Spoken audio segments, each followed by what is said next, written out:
ಅವಳ ಕಾಲ ಮೇಲೆ ಅವಳು ನಿಂತ್ಕೊಂಡು ಅವಳು ಇಂಡಿಪೆಂಡೆಂಟ್ ಆದಾಗ ಅವಳು ನಿರ್ಧಾರ ತಗೊಳ್ಳಿ. ಎಷ್ಟು ಅಂದರೆ ಆ ಮಕ್ಕಳು ಇಬ್ರು ಏನೇ ಒಂದು ಇದಾದ್ರೆ ಅವ್ರು ಫೋನ್ ಮಾಡಿ, ಅಮ್ಮ ಹಿಂಗಲ್ಲ ಹಿಂಗೆ ಯಾಕೆ ಹೇಳಿದ್ಯಾ, ಈ ಥರ ಸ್ವತಂತ್ರವಾಗಿ ಬದುಕೋದು, ಸಂತೋಷವಾಗಿರೋದು, ಇನ್ನೊಬ್ಬರಿಗೆ ಸಹಾಯ ಮಾಡೋದು. ಓಕೆ.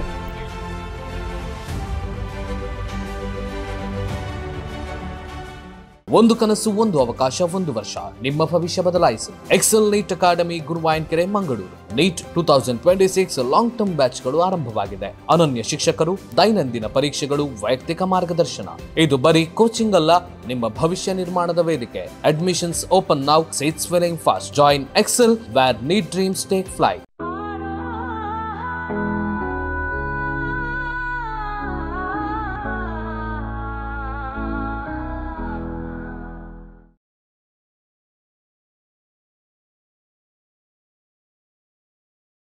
ಮೇಡಮ್, ನೀವೀಗ ಮಹಿಳಾ ಆಯೋಗದ ಅಧ್ಯಕ್ಷೆಯಾಗಿ, ಒಬ್ಬ ಮಹಿಳೆಯಾಗಿ, ಅವಳು ಸಬಲೀಕರಣದಲ್ಲಿ ಇಲ್ಲ ಒಂದು ಸಕ್ಸಸ್ಫುಲ್ ವುಮನ್ ಆಗಿ ಅವಳು ಬೆಳಿಬೇಕಂದ್ರೆ ನೀವು ಕೊಡುವಂಥ ಟಿಪ್ಸ್ ಏನು ಒಬ್ಬ ಮಹಿಳೆಗೆ?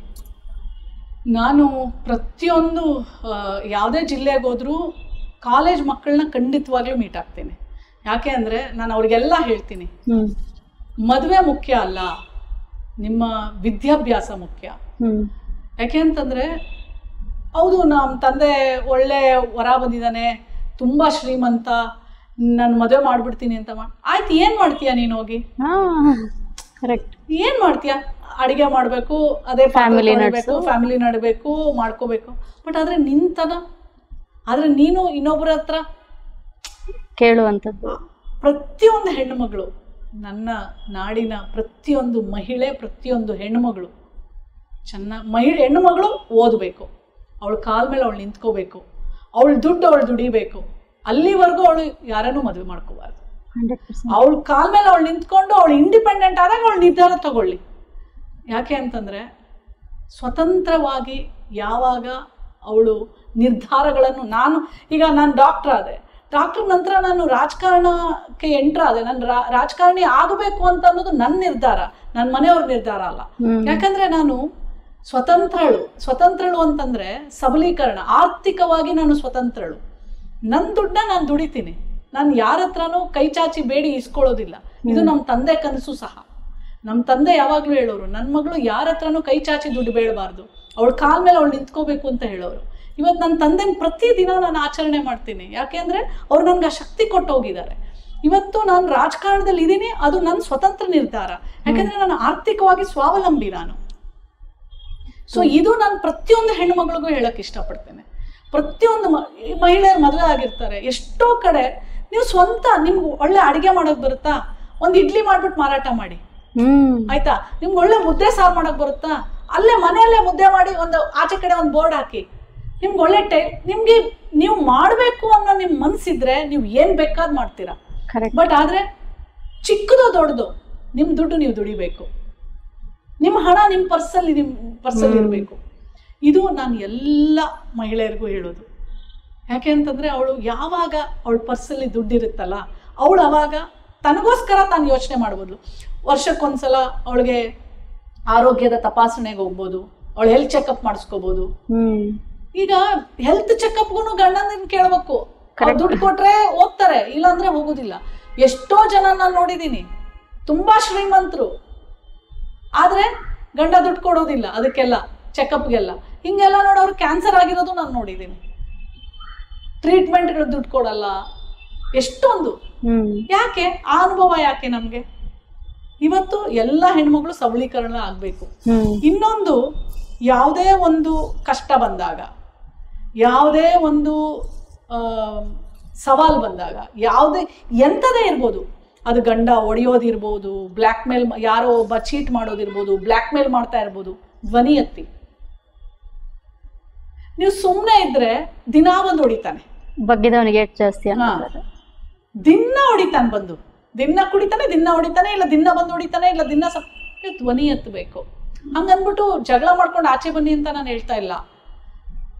ರಿಯಲೈಸ್ ಮಾಡಿಸ್ಬೇಕು ಅವರಿಗೆ, ನಾನು ಒಂದು ಜೀವ, ನೀನು ಒಂದು ಜೀವನೇ. ನಿನ್ನ ಗುಲಾಮಳಲ್ಲ, ಹೆಣ್ಣು ಗುಲಾಮಳಲ್ಲ ಯಾವತ್ತು. ಗುಲಾಮ್ಗಿರಿ ಬದುಕನ್ನ ಯಾರು ಬದುಕಬಾರ್ದು. ನೀನು ಗೌರವಿಸಿದ್ರೆ ನಾನು ಗೌರವಿಸ್ತೀನಿ, ಅಷ್ಟೇ ಮ್ಯೂಚುವಲ್. ನೀನ್ ಪ್ರೀತಿ ಮಾಡಿದ್ರೆ ನಾನು ಪ್ರೀತಿ ಮಾಡ್ತೀನಿ. ನಾನು ನಿನ್ಗೋಸ್ಕರ ಎಲ್ಲವನ್ನ ಮಾಡಿ ಎಲ್ಲವನ್ನ ಕೊಟ್ಟು ನೀನ್ ಬಂದ್ ದಿನ ಬಡಿದ್ರೆ ಧ್ವನಿ ಎತ್ತಬೇಕಲ್ಲ. ಆತರ ಧ್ವನಿ ಎತ್ತೋರು ಎಷ್ಟೋ ಜನರು ಬದುಕು ಚೆನ್ನಾಗಾಗಿದೆ.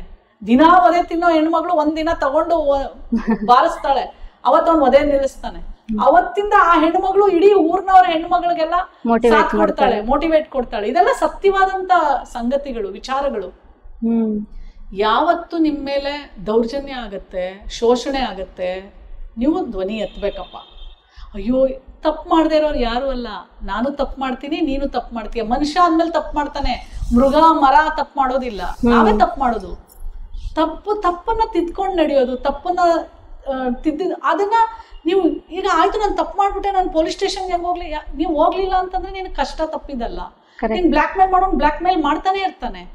ಹೋಗಿ. ಇವತ್ತು ಸೈಬರ್ ಕ್ರೈಮ್ಸ್ ಜಾಸ್ತಿ, ಮೊಬೈಲ್ ಮೇಲೆ ಗೊತ್ತಿಲ್ಲದೆ ಇರೋ ಒಂದು ಫ್ರೆಂಡ್ಶಿಪ್ಪು. ಎಷ್ಟೋ ಜನ ಮದುವೆ ಆಗಿರೋ ಗಂಡನ್ನೇ ಬಿಟ್ಬಿಟ್ಟು ಹೊರಟೋಗ್ಬಿಡ್ತಾರೆ, ಅಷ್ಟ್ರ ಮಟ್ಟಿಗೆ ಬ್ರೈನ್ ವಾಶ್ ಆಗಿರ್ತಾರೆ. ಸೊ ಹಾಗಾಗಿ ಬಹಳ ಹುಷಾರಾಗಿರ್ಬೇಕು ಯಾವುದೇ ನಿರ್ಧಾರಗಳು, ಎಸ್ಪೆಷಲಿ ಮೊಬೈಲ್ಗಳ ಮೇಲೆ ಗೊತ್ತಿಲ್ಲದೆ ಇರೋ ಸೋಷಿಯಲ್ ಮೀಡಿಯಾ ಅಥವಾ ಯಾರೋ ಒಬ್ಬ ಬ್ಲಾಕ್ ಮೇಲ್ ಮಾಡ್ತಿರ್ತಾನೆ. ಹೋಗಿ ಪೊಲೀಸ್ ಸ್ಟೇಷನ್ ಕಂಪ್ಲೇಂಟ್ ಕೊಡಿ, ಹೆದರ್ಕೋಬೇಡಿ. ಅಯ್ಯೋ ಕೊಟ್ರೆ ಏನ್ ಅನ್ಕೋತಾರೆ, ನಮ್ಮಲ್ಲಿ ಏನ್ ಮಾಡ್ತಾರೆ, ನಮ್ಮ ಅಪ್ಪ ಅಮ್ಮನ್ಗೆ ಹೇಳಿದ್ರೆ ಏನಾಗುತ್ತೋ? ಏನೂ ಆಗೋದಿಲ್ಲ, ಒಂದ್ ಮಾತು ಬೈತಾರ ಬೈಲಿ, ಒಂದ್ ಏಟ್ ಹೊಡಿತಾರ ಹೊಡೆದು ಬಿಡ್ಲಿ. ಬಟ್ ಆದ್ರೆ ಆ ಬ್ಲಾಕ್ ಮೇಲ್ ಇಂದ ನೀನ್ ಆಚೆ ಬರ್ಬೇಕು, ಅದು ಇಂಪಾರ್ಟೆಂಟು. ಸೊ ಹೆದರ್ಕೋಬಾರ್ದು. Go to police station. ಎಲ್ಲಾ ಪೊಲೀಸ್ ಅವ್ರು ಕೆಟ್ಟವ್ರಲ್ಲ. ಎಲ್ಲೋ ಒಬ್ಬೊಬ್ರು ಕೆಟ್ಟ ಕೆಲಸ ಮಾಡ್ತಾರೆ, ಇಡೀ ಪೊಲೀಸ್ ಇಲಾಖೆಗೆ ಕೆಟ್ಟ ತರ್ತೀವಿ. ಆದ್ರೆ ಕರ್ನಾಟಕ ಪೊಲೀಸು ಇಡೀ ದೇಶದಲ್ಲೇ ನಂಬರ್ 1. ಎಸ್ಪೆಷಲಿ ಬೆಂಗಳೂರು. ನೀವು ಬೇರೆ ಎಲ್ಲ ಮೊನ್ನೆ ಪೇಪರ್ ಅಲ್ಲಿ ಸರ್ವೆ ಅಲ್ಲಿ ನೋಡ್ತಾ ಇದ್ದೆ, Bengaluru is one of the most safest city in India. So ಇದೆಲ್ಲ ಪೊಲೀಸ್ ಇಲಾಖೆದ ಬಹಳ ದೊಡ್ಡ ಕೊಡುಗೆ ಇದೆ. ಸೊ ಹಾಗಾಗಿ ನೀವು ಯಾವುದೇ ಒಂದು ನಿಮ್ಗೆ ಪ್ರಾಬ್ಲಮ್ ಆದಾಗ ಸ್ಟೇಷನ್ಗೆ ಹೋಗಕ್ಕೆ ಹೆದರ್ಕೋಬೇಡಿ ಅಷ್ಟೇ. ಓಕೆ. ಒಬ್ಬ ಮಹಿಳಾ ಆಯೋಗದ ಅಧ್ಯಕ್ಷೆಯಾಗಿ ಮೆನ್ನಿಗೆ ನಿಮ್ಮ ಸಜೆಷನ್ ಇದೆ ಅಂತ ಹೇಳಿದ್ರೆ ಗಂಡಸರಿಗೆ ಏನ್ ಸಜೆಷನ್ ಕೊಡ್ತೀರಾ? What are the inputs you give it to them? ನಾನು ಮಹಿಳಾ ಆಯೋಗದ ಅಧ್ಯಕ್ಷೆ ಅನ್ನೋದಕ್ಕಿಂತ ಮುಂಚೆ ನಾನೊಬ್ಳು ಹೆಣ್ಮಗಳಾಗಿ, ಆಯ್ತಾ? ನನ್ನ ತಂದೆ ಒಬ್ರು ಗಂಡಸು, ನನ್ನ ಮನೆಯವ್ರೊಬ್ರು ಗಂಡಸ್ ಮಗ, ನನ್ಗಿರೋರಿಬ್ರು ಗಂಡು ಮಕ್ಕಳು. ನಾನು ಅಂತ ಅಂದಾಗ ನಾನೊಬ್ಳೇ ಅಲ್ಲ, ಇವರೆಲ್ಲರೂ ಜೊತೆಯಲ್ಲಿ ಬರ್ತಾರೆ. ಸೊ ಹಾಗಾಗಿ ನಾನು ಎಲ್ಲರೂ ಎಲ್ಲೋ 100ರಲ್ಲಿ ಒಂದು 5% ತಪ್ಪು ಮಾಡ್ಬೋದೇ ಹೊರತು 95% ಎಲ್ಲ ಗಂಡ್ಮಕ್ಳು ಕೆಟ್ಟವ್ರಲ್ಲ. ಹಂಗ್ ನೋಡಿದ್ರೆ ನಾನು ಮೊನ್ನೆ ಒಂದು ನ್ಯೂಸ್ ಪೇಪರಲ್ಲಿ ಆರ್ಟಿಕಲ್ ನೋಡ್ತಾ ಇದ್ದೆ. ಯಾವುದೋ ಒಂದು ವರ್ಷದಲ್ಲಿ 83,000 ಜನ ಗಂಡ್ಮಕ್ಳು ಸೂಸೈಡ್ ಮಾಡ್ಕೊಂಡಿದ್ದಾರೆ ಹೆಣ್ಮಕ್ಳಿಂದ, ಗೊತ್ತಾಯ್ತಾ? ಸೊ ಹಾಗಾಗಿ ಗಂಡಸರೆಲ್ಲ ಕೆಟ್ಟವರಲ್ಲ. ಅಂದರೆ ಆ ತಂದೆಯಾಗಿ, ಗಂಡನಾಗಿ, ಮಕ್ಕಳು ಎಲ್ಲರೂ ತನ್ನ ಮಗಳಿಗೆ, ತನ್ನ ಹೆಂಡತಿಗೆ, ತನ್ನ ತಾಯಿಗೆ ಯಾವಾಗಲೂ ಜೊತೆಯಲ್ಲಿ ನಿಂತ್ಕೊಂಡು ಅವಳಿಗೆ ಶಕ್ತಿಯನ್ನು ತುಂಬಿ, ಅವಳಿಗೆ ಸಿಗಬೇಕಾಗಿರುವಂಥ ಗೌರವವನ್ನು ಕೊಟ್ಟು ಅವಳನ್ನು ಪ್ರೀತಿ ಮಾಡಿದ್ರೆ ಸಾಕು. ತಾನಾಗ್ತಾನೆ ಆ ಮನೆನೂ ಮನೆ ಬೆಳೆದ್ರೆ ಊರು ಬೆಳೆದ್ರೆ ದೇಶ. ಅಂಬೇಡ್ಕರ್ ಹೇಳ್ದಂಗೆ ಎಲ್ಲಿ ಒಂದು ಹೆಣ್ಣು ಮಗಳು ಆರೋಗ್ಯವಾಗಿ, ಆರ್ಥಿಕವಾಗಿ, ಶೈಕ್ಷಣಿಕವಾಗಿ ಸಬಲೀಕರಣಲಾಗ್ತಾಳೆ, ಅಲ್ಲಿ ಆ ಊರು ಉದ್ಧಾರ ಆಗತ್ತೆ, ಆ ದೇಶ ಉದ್ಧಾರ ಆಗತ್ತೆ. ಇದು ಅಕ್ಷರ ಸಹ ಸತ್ಯ. ಇದು ಯಾವುದೇ ಒಂದು ಮನೆಯಲ್ಲಿ ನೀವೊಂದು ಮಗಳಿಗೋ ಹೆಂಡ್ತಿಗೋ ಗುಲಾಮಳಾಗಿ ಅಥವಾ ಕೇವಲವಾಗಿ ನೀವು ಎಲ್ಲಿ ನೋಡ್ತೀರಾ ಅದು ಕೆಟ್ಟದಾಗೇ ಪರಿಣಾಮ ಆಗುತ್ತೆ. ಎಲ್ಲಿ ಒಳ್ಳೆತನ ಇರುತ್ತೆ, ಎಲ್ಲಿ ಎಲ್ಲ ಸಹಕಾರ ಇರುತ್ತೆ, ಅಲ್ಲಿ ಯಾವಾಗಲೂ ಬೆಳವಣಿಗೆ, ವೃದ್ಧಿ, ಸಮೃದ್ಧಿ. ಸೊ ಹಾಗಾಗಿ ಗಂಡ್ಮಕ್ಳಿಗೆಲ್ಲ ನಾನೇನು ಹೇಳಕ್ಕೆ ಇಷ್ಟ ಏನು ಪಡೋದಿಲ್ಲ. ಆದರೆ ನನ್ನ ಬಾಳಲ್ಲಂತೂ ನನ್ನ ತಂದೆ, ನನ್ನ ಮನೆಯವರು, ನನ್ನ ಮಕ್ಕಳು, ಗಂಡ್ಮಕ್ಳು ಎಲ್ಲರೂ, ನಾನಿವತ್ತು ಇಲ್ಲಿ ಕುತ್ಕೊಂಡು ಮಾತಾಡೋದಕ್ಕೆ ಪ್ರತಿಯೊಬ್ಬರ ಕಾಂಟ್ರಿಬ್ಯೂಷನ್ ಇದೆ. ನನ್ನ ಜೊತೆಯಲ್ಲಿ ನಿಂತ್ಕೊಂಡಿದ್ದಾರೆ, ನನ್ನ ಜೊತೆಯಲ್ಲಿ ನಡೆದಿದ್ದಾರೆ, ನಂಗೆ ಶಕ್ತಿ ತುಂಬಿದ್ದಾರೆ. ಹಾಗಾಗಿ ಪ್ರತಿಯೊಂದು ಹೆಣ್ಣಿಗೂ ಅದೇ ಥರ ಎಲ್ಲರೂ ಗಂಡ್ಮಕ್ಳು ಸಾಥ್ ಕೊಡಲಿ. ಅಂದರೆ ಮಗಳಾಗಿದ್ದರೆ ತಂದೆ ಸಾಥ್ ಕೊಡಲಿ, ಮನೆಯವರಾಗಿದ್ದರೆ ಹೆಂಡ್ತಿಗೆ ಸಾಥ್ ಕೊಡಲಿ, ಮಕ್ಕಳು ಗಂಡ್ಮಕ್ಳು ತನ್ನ ತಾಯಿಗೆ ಶಕ್ತಿ ತುಂಬಲಿ ಅಂತ ಹೇಳಕ್ಕೆ ಇಷ್ಟಪಡ್ತೀನಿ. ಸೊ ಹಾಗಾಗಿ ಅವ್ರ ತಾಯಿ ಅವ್ರ ಮನೇಲಿರೋ ಒಂದು ಹೆಣ್ಮಗಳು ಚೆನ್ನಾಗಿದ್ರೆ ಖಂಡಿತವಾಗ್ಲೂ ಆ ಮನೆ ನಂದ ಗೋಕುಲ, ಖುಷಿಯಾಗಿ ಅವಳು ಚೆನ್ನಾಗಿದ್ರೆ ಎಲ್ಲ ಚೆನ್ನಾಗಿದೆ ಅಂತ. ಕರೆಕ್ಟ್. Beautiful ma'am. ಹಾಗೆ you have a very beautiful happy marriage life. ನೀವು ಜನರಲಿ ಇವಾಗಿನ ಒಂದು ಟ್ರೆಂಡಲ್ಲಿ ಮ್ಯಾಮ್ ಮ್ಯಾರೇಜ್ ಅಂದ ತಕ್ಷಣ 1 ಮೈಲ್ ದೂರ, ಇನ್ಕ್ಲೂಡಿಂಗ್ ಮೀ. ಯಾಕಂದ್ರೆ ಯಾರಾದ್ರೂ ಮ್ಯಾರೇಜ್ ಪ್ರಪೋಸಲ್ ತಂದು ಬಂದ್ರೆ I am not ready for marriage ನಾವು. ಸೊ ಹಿಂದೆ ಆದ್ರೆ ಅದೊಂದು ಅನಿವಾರ್ಯತೆ ಇತ್ತು, ಇವಾಗ ಇಟ್ ಈಸ್ ಅ ಆಯ್ಕೆ, ಅದು ಬೇಕಾ ಬೇಡವಾ ಅದು ನಮ್ಮ ಆಯ್ಕೆ. So how do you look it into marriage and what is your advice for a happy marriage? ಮದುವೆ ಅಂದರೆ ಇವಾಗ ಎಷ್ಟು ಭಾಳ ಡೈವರ್ಸ್ಗೆಲ್ಲ ತುಂಬಾನೇ ಡೈವರ್ಸ್ ರೇಟ್ ಎಲ್ಲ ತುಂಬ ಜಾಸ್ತಿ ಆಗಿದೆ. ಈಗ ಮೊದಲಿಗೆ ನಮ್ಮ ತಾಯಿಯವರೆಲ್ಲ ಡಿಪೆಂಡೆನ್ಸಿ ಅಂದ್ರೆ ನೀವು ಬಂದ್ರೆ ಒಡ್ಸ್ಕೋತೀವಿ, ನೀವೇನಂದ್ರು ಅನ್ಸ್ಕೋತೀವಿ, ನೀವೇ ಎಲ್ಲ ನಮ್ಗೆ ಅಂತ. ಇವತ್ತಿನ ಕಾಲಕ್ಕೆ ಹಂಗಲ್ಲ. ಇವತ್ತು ಅವಳು ವಿದ್ಯಾವಂತಳಾಗಿದ್ದಾಳೆ, ಅವಳು ಗಂಡಸ್ ಮಗನಷ್ಟೇ ಸರಿಸಮಾನವಾಗಿ ಹೋರಾಟ ಮಾಡ್ತಾಳೆ, ತನ್ನ ಕಾಲ ಮೇಲೆ ತಾನು ನಿಂತ್ಕೊಂಡಿದ್ದಾಳೆ, ತನ್ನ ದುಡ್ಡನ್ನ ತಾನು ದುಡಿತಾಳೆ. ಸೊ ಆ ದಬ್ಬಾಳಿಕೆನ ಅವಳು ಇನ್ನ ಸಹಿಸೋದಿಕ್ಕೆ ಇಷ್ಟಪಡೋದಿಲ್ಲ. ಸೊ ಹಾಗಾಗಿ ಮತ್ತೆ ಮದುವೆ ಅಂತ ನೀವು ಹೋದಾಗ ಎರಡೂ ಕೈ ಈಗೋ ಅನ್ನೋದು ಇರಬಾರ್ದು, ಅಹಂಕಾರ ಇರಬಾರ್ದು. ಅದು ತುಂಬಾ ಇದೆ. ಈಗೋ ಅಂತಂದ್ರೆ ನಾನು ಹೇಳ್ದಂಗೆ ಅವ್ನು ಕೇಳಬೇಕು, ಇಲ್ಲ ಅವಳು ಹೇಳ್ದಂಗೆ ನಾನು ಕೇಳಬೇಕು. ಈ ಸೋಲು ಒಪ್ಕೊಳ್ಳೋದೇ ಇಲ್ಲ. ಮದುವೆ ಅನ್ನೋದು ಬರೀ ಪ್ರೀತಿನೇ ಅಲ್ಲ, ತ್ಯಾಗ ದೊಡ್ಡದಿರುತ್ತೆ. ನಿಮ್ಗೆ ನಿಜವಾಗ್ಲೂ ರಿಲೇಶನ್ಶಿಪ್ ವರ್ಕ್ ಆಗಬೇಕು ಅಂತಂದ್ರೆ ಪ್ರೀತಿ, ತ್ಯಾಗ ಎಲ್ಲವೂ ಬರುತ್ತೆ. ತ್ಯಾಗ ಬಹಳ ದೊಡ್ಡದಿರುತ್ತೆ.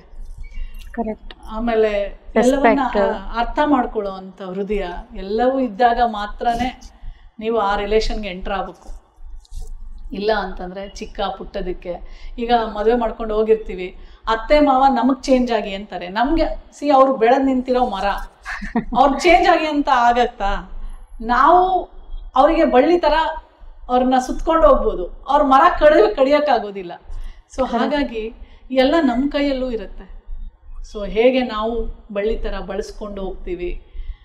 ಮದುವೆ ಅಂತಂದಾಗ ಇಬ್ಬರೂ ಕಡೆಯಿಂದನೂ ಇರುತ್ತೆ. ಇದು ಆ ತ್ಯಾಗ ಮನೋಭಾವ ಇಲ್ಲ ಅಂತಂದ್ರೆ, ಅಹಂಕಾರ ಅಹಂ ಅಂತ ಏನಾದರೂ ಬಂದ್ಬಿಡ್ತಂತಂದ್ರೆ ಮದುವೆ ವರ್ಕೌಟ್ ಆಗೋದು ಬಹಳ ಕಷ್ಟ. ಎಸ್ಪೆಷಲಿ ಇವಾಗ ಸಬಲೀಕರಣಳಾಗಿದ್ದಾಳೆ ಅವಳು. ಸೊ ನೀನ್ ದಿನ ಒಡಿಸ್ಕೋಬೇಕು, ಮದ್ವೆ ಆಗದೆ ಅಡಿಗೆ ಮಾಡಿಸ್ಕೋಬೇಕು, ಅಡಿಗೆ ಮಾಡ್ಲಿ, ಇದೆಲ್ಲ ಇವಾಗ ನಡೆಯೋದಿಲ್ಲ. It's very difficult. ಒಂದ್ ಲೈನಲ್ಲಿ ನಾನು ಏನ್ ಹೇಳಕ್ ಇಷ್ಟಪಡ್ತೀನಿ ಅಂದ್ರೆ, ಫಾರ್ ಸಕ್ಸಸ್ಫುಲ್ ಮ್ಯಾರೇಜ್ ಈಗೋನ ಕೆಳಗಡೆ ಇಡಿ, ನಾನು ಅನ್ನೋದು ಕಡಿಮೆ ಮಾಡಬೇಕು. ಮತ್ತೆ ಆಯ್ತು ಸೋತು ಗೆಲ್ಬೇಕು, ಮತ್ತೆ ಇಬ್ರಲ್ಲೂ ತ್ಯಾಗ ಇರಬೇಕು. ಕರೆಕ್ಟ್. ಐ ಥಿಂಕ್ ಇವೆಲ್ಲ ಇದ್ರೆ ಖಂಡಿತವಾಗ್ಲೂ ಲಾಂಗ್ ಲಾಸ್ಟಿಂಗ್ ರಿಲೇಶನ್ಶಿಪ್ ಇರುತ್ತೆ, ಹ್ಯಾಪಿ ಮ್ಯಾರಿಡ್ ಲೈಫ್ ಆಗುತ್ತೆ. ನಾವು ನಮ್ಮ ಬದುಕಲ್ಲ ಹಂಗೆ.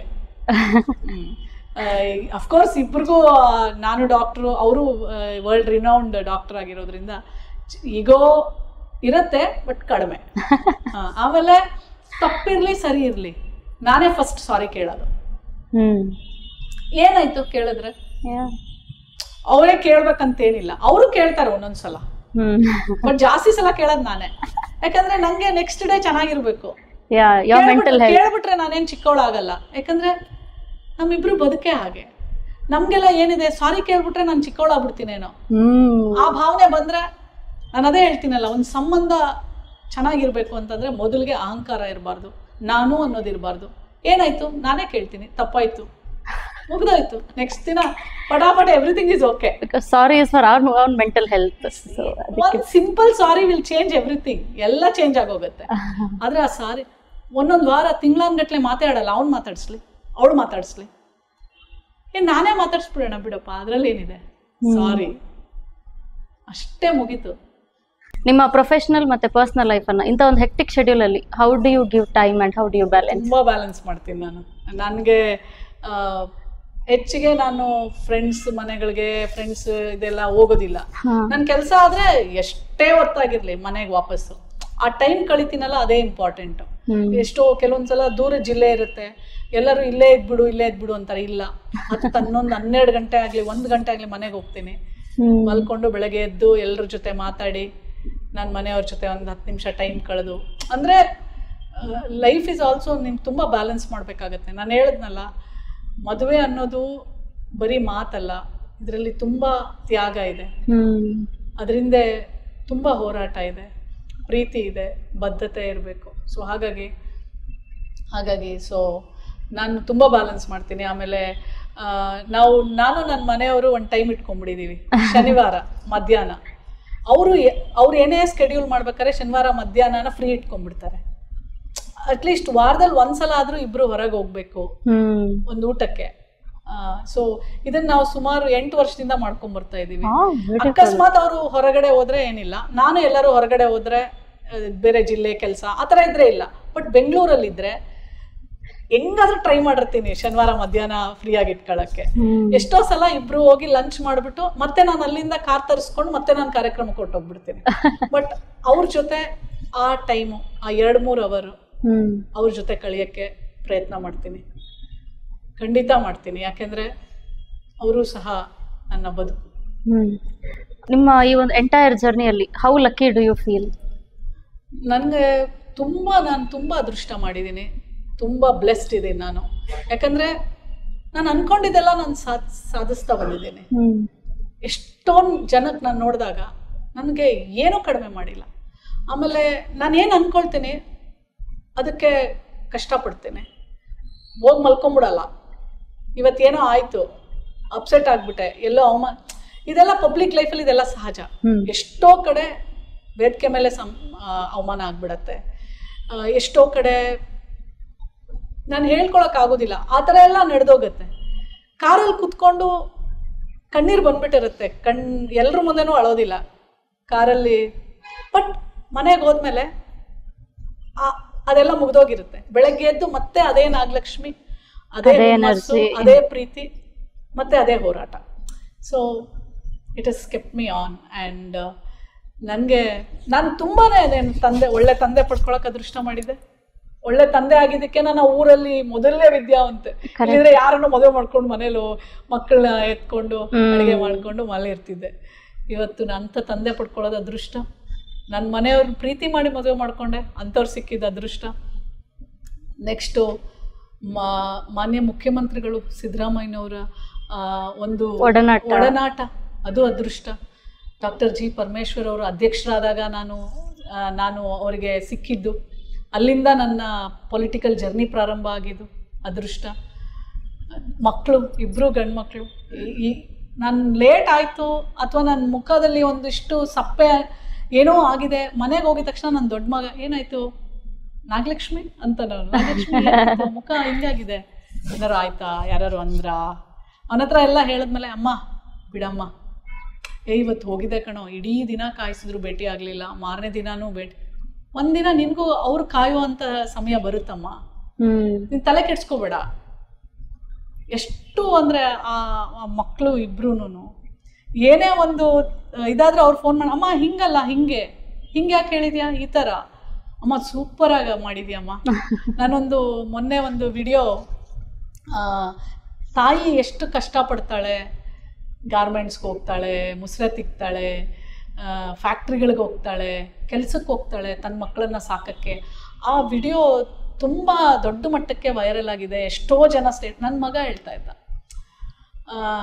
ಎಷ್ಟು ಇಷ್ಟಪಟ್ಟಿದ್ದಾರಮ್ಮ ಆ ವಿಡಿಯೋ ನಿಂದು, ತಾಯಿ ಹೆಚ್ಚು ಕಮಿಟೆಡ್ ಅಂದ್ಯಲ್ಲ. ನಾನು ಕಮಿಟೆಡ್ ಕಣೋ ಜಾಸ್ತಿ. ಹೌದು, ಕರೆಕ್ಟ್ ನೀನು ಹೇಳಿದ್ದು. ಅಂದರೆ ಆ ಥರ ಮಕ್ಕಳು. ಸೊ ಆಯೋಗ ಮೊದಲನೇ ಸರ್ಕಾರದಲ್ಲಿ ಮೊದಲನೇ ಒಂದು ಅಧಿಕಾರ ನನಗೆ ಆಯೋಗದ ಅಧ್ಯಕ್ಷೆ ಆಗೋದು. ಇನ್ನೇನು ಅದೃಷ್ಟ ನನಗೆ. I been blessed. ನಾನು ತುಂಬ ಆಮೇಲೆ ನಾನೊಂದು ನಂಬ್ತೇನೆ, ಈ ಜಗತ್ತಿನಲ್ಲಿ ಬಹಳ ಅದ್ಭುತವಾದಂಥ ಒಂದು ಶಕ್ತಿ ಇದೆ. ನೀನೇನು ಕನಸು ಕಾಣ್ತೆ, ಕನಸು ಯಾವಾಗಲೂ ದೊಡ್ಡದಾಗಿರ್ಬೇಕು. ನನ್ನ ಕನಸು ಬಹಳ ದೊಡ್ಡದಿದೆ. ಆ ಕನಸನ್ನ ಗುರಿ ಇಟ್ಕೊಂಡು ನಾನು ಪ್ರತಿದಿನ ಬೆಳಗ್ಗೆ ಎದ್ದು, ನಿನ್ಗೆ ಹೇಳದ್ನಲ್ಲ, ಎಷ್ಟೇ ಆ ದಿನ ಹೆಂಗೆ ಆಗಿರಲಿ, ಬೆಳಗ್ಗೆ ಎದ್ದು ಮತ್ತೆ ಆ ಕನಸು ಕಡೆ ನನ್ನ ಜರ್ನಿ ನಡೆಯುತ್ತೆ. ಸೊ ಈ ಜಗತ್ತಿನಲ್ಲಿ ಒಂದು ಅದ್ಭುತವಾದ ಶಕ್ತಿ ಇದೆ. ಆ ಶಕ್ತಿ ನೀನು ಸತ್ಯವಾಗಿದ್ದು, ನೀನು ಪ್ರತಿದಿನ ನಿನ್ನ ಹೋರಾಟದ ಬದುಕಾಗಿದ್ದರೆ, ನಿನ್ನಲ್ಲಿ ಶ್ರದ್ಧೆ, ಆ ಕಾಳಜಿ, ಆ ಬದ್ಧತೆ, ಆ ಗುರಿ ಕಡೆ ನಿನಗಿದ್ರೆ ಖಂಡಿತ ಆ ಶಕ್ತಿ ನಿನ್ನನ್ನು ಆ ಗುರಿಗೆ ಕರ್ಕೊಂಡು ಹೋಗುತ್ತೆ ಅನ್ನೋದಕ್ಕೆ ನಾನು ಒಂದು ಸಣ್ಣ ಉದಾಹರಣೆ. ನಿನಗೆ ಯಾರು ಬೇಕು, ನಿನಗೆ ಯಾವ ಜನ ಬೇಕು, ಅವ್ರು ನಿನ್ನ ಮುಂದೆ ಬರ್ತಾರೆ, ನಿನಗೋಸ್ಕರ ಅವ್ರು ಬರ್ತಾರೆ, ನಿನ್ನನ್ನು ಅಲ್ಲಿ ಕರ್ಕೊಂಡು ಹೋಗ್ತಾರೆ.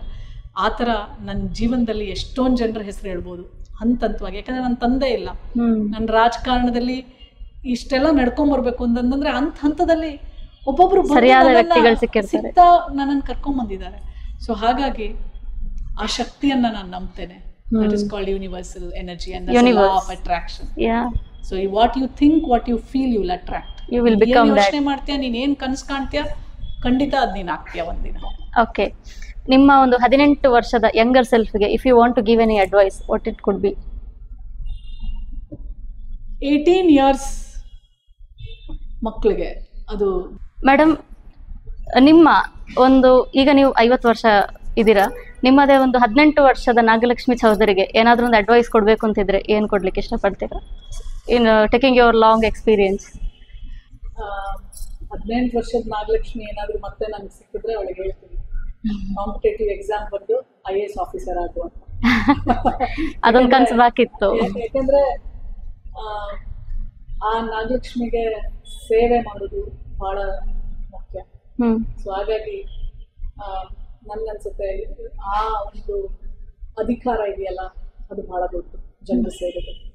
ಆಮೇಲೆ ಅದು ನಿರಂತರವಾಗಿದೆ, ಲೈಫ್ ಟೈಮ್. ಸೊ ಅವಳಿಗೆ ಓದ್ಬಿಟ್ಟು ಚೆನ್ನಾಗಿ IAS ಆಫೀಸರ್ ಆಗುವಂತ ಹೇಳ್ತೀನಿ. ಭ್ರಷ್ಟರಹಿತ IAS officer. Quick rapid fire ಇದೆ madam. One song you would dedicate to yourself? ಏನೇ ಆಗಲಿ ಮುಂದೆ ಸಾಗುನಿ. Okay, describe yourself in 3 words. ಸ್ವತಂತ್ರವಾಗಿ ಬದುಕೋದು, ಸಂತೋಷವಾಗಿರೋದು, ಇನ್ನೊಬ್ಬರಿಗೆ ಸಹಾಯ ಮಾಡೋದು. Okay, do you wish you have any super power with you? ಮುಖ್ಯಮಂತ್ರಿ ಆಗುವಂತ ಒಂದು ಕನಸು. Wow, beautiful. Are you morning person or night owl? Morning person. Morning person. What does friendship mean to you? ಮನಸ್ಸು ಬಿಚ್ಚಿ ಮಾತಾಡುವಂಥದ್ದು. Okay, your favourite food? ಮುದ್ದೆ ಬಸ್ಸಾರು. Madam, ಯಾವುದಾದ್ರೂ ಹಿಸ್ಟಾರಿಕಲ್ ವುಮನ್ ಜೊತೆ ನೀವು ನಿಮ್ಮ ಕ್ಷಣಗಳನ್ನು ಬದುಕಬೇಕು ಅಂತಿದ್ರೆ who is she? Akka Mahadevi. You love her. Okay, ನಿಮಗೆ ನಾಳೆ ಎದ್ದು ಯಾವುದಾದ್ರೂ ಒಂದು ಸ್ಪೆಷಲ್ ಪ್ಲೇಸಲ್ಲಿ ನಾನು ಎದ್ದೇಳಬೇಕು ಅಂತ ಬಯಸಿದ್ರೆ ಯಾವ ಜಾಗದಲ್ಲಿ ನೀವು ಸ್ಟೇ ಆಗ್ಲಿಕ್ಕೆ ಬಯಸ್ತೀರಾ? ಕನ್ನಡ ನಾಡು ಎಲ್ಲಾದ್ರೂ ಪರವಾಗಿಲ್ಲ, ಇದೇನೆಲ್ಲ. Favourite destination? ಎಲ್ಲವೂ ಎಂಜಾಯ್ ಮಾಡ್ತೀನಿ ನಾನು. Okay, what is love? ತ್ಯಾಗ. ವುಮನ್? ಶಕ್ತಿ. CM ಸಿದ್ದರಾಮಯ್ಯನವರು? ನೇರ, ನಿಷ್ಠೂರ, ಪ್ರಾಮಾಣಿಕತೆ. ಕರ್ನಾಟಕ? ನನ್ನ ಬದುಕು. ಉತ್ತರ ಕರ್ನಾಟಕದ ಜನತೆ? ನನ್ನ ಹೃದಯ. ಓಕೆ, ಯಾವುದಾದ್ರೂ ಫೇವ್ರೆಟ್ ಡೆಸ್ಟಿನೇಷನ್ ನಿಮಗೆ ಔಟ್ ಆಫ್ ಕಂಟ್ರಿ ಇದ್ರೆ? ನನ್ನ favourite destination Bijapur. What is family mean to you? ಬೆನ್ನೆಲುಬು. ರಮೇಶ್ ಅವರು? ನನ್ನ ಸ್ಫೂರ್ತಿ. ನಿಮಗೆ ಲೈಫಲ್ಲಿ ಸಿಕ್ಕಂತಹ best compliment? Lady Siddaramaiah. Okay, ಯಾವುದಾದ್ರೂ ಒಂದು ಸೆಲೆಬ್ರಿಟಿ ಜೊತೆ ನಿಮ್ಮ ಲೈಫನ್ನು ಸ್ವ್ಯಾಪ್ ಮಾಡ್ಕೋಬೇಕು ಅಂತಿದ್ರೆ who is that? Nobody, you just leave yourself. ನೀವು ಲೈಫಲ್ಲಿ ಮಾಡಿರುವಂತಹ ಒಂದು ವಿಯರ್ಡೆಸ್ಟ್ ಥಿಂಗ್ ಅಂದ್ರೆ? ವಿಯರ್ಡೆಸ್ಟ್ ಥಿಂಗ್ ಮಾಡಬಾರ್ದು ಏನೋ ಒಂದು, ಅವೆಲ್ಲ ನಂಗೆ ಗೊತ್ತಿಲ್ಲ. ಪ್ರೀತಿ ಮಾಡಿರೋದೇ ಒಂದು ದೊಡ್ಡದು. ಅದೇ ಒಂದು ಆ ಟೈಮಿಗೆ ಅದು ಬಹಳ